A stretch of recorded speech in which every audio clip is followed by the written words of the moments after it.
here we are with Jessica Martinez, who was the president for the Young LULAC, for the professional?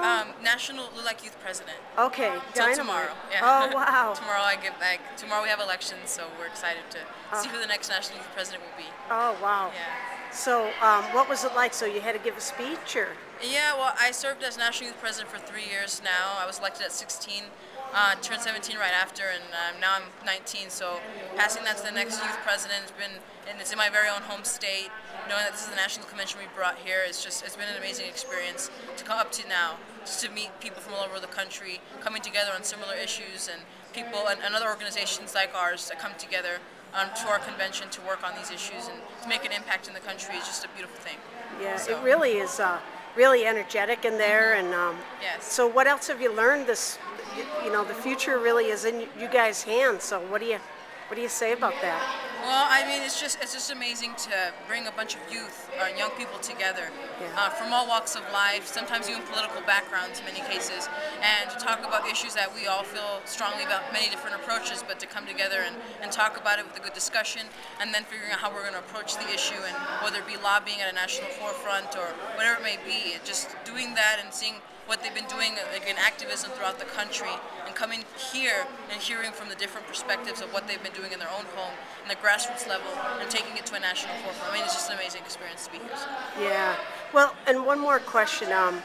So, and I don't get any negativity in there over a lot of, you know, negative things that, you know, are going on with Arizona. What has been the take on that this week? Would you? Well, you know, it's something that is very disheartening for a lot of us to hear about because, you know, the law basically solidifies or makes it just to racial profile a person. And it doesn't matter if I'm a U.S. citizen, because I'm brown, it's pretty much a given passing Arizona that, no, they have a right to ask me whether I'm a citizen. And I feel that many of us are all on the same page, even Republican Hispanics who are part of the organization are on the same page on that, because it paints us all the same way instead of looking at the real big picture of how we are going to do a comprehensive immigration reform, something to actually fix the broken immigration policy instead of making things worse and harder on the actual system.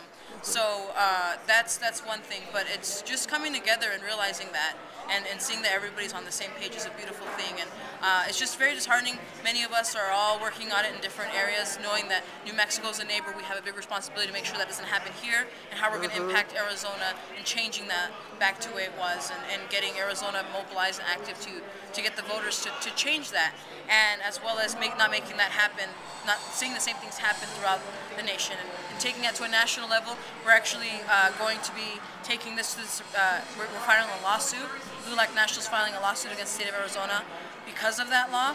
Paul Rodriguez, who was a speaker at the youth banquet last night, that my final goodbyes, he was actually speaking on that very issue, and he's donated 100% of his time to LULAC to donate funds from some of his shows, that especially last night's show and shows previously, to give that money that he's made 100% to LULAC to file this lawsuit. So he's been a big help in this, and LULAC National taking this to a national level to make sure it changes at the federal level to then impact what the state does. Wow. So those are some things that we've been working on, and it seems to be going well throughout the nation in terms of LULAC National and LULAC local councils working together on this, so it's been great. Wow. Well, it's a rotten law, but it sure has tied people together and created some good thinking, and you're so passionate and well spoken on it. I really commend you. And you know, so what's next? What's your next aspiration? Next, I'm just gonna. I mean, I'm kind of not started taking a break from LULAC. It's kind of impossible to do, but you know, I've been in LULAC since I was 13, so I think now it's time for me to really just crack down on my studies and focus on getting into an Ivy League law school. That's my goal. I'll help out Joel and the rest of the young adults and the young adult chapters at UNM, and doing more volunteering on the local level, and just keeping it quiet for a while, but I'll still be around. So yeah. Congratulations. Really great little interview. Thanks for your time, and you know, good luck to you. We'll be following you. We could have another little, you know, governor to be here, or president to be. I don't know about that, but thanks. We'll take it. Yeah. Okay. All right. Thank you. Thank you.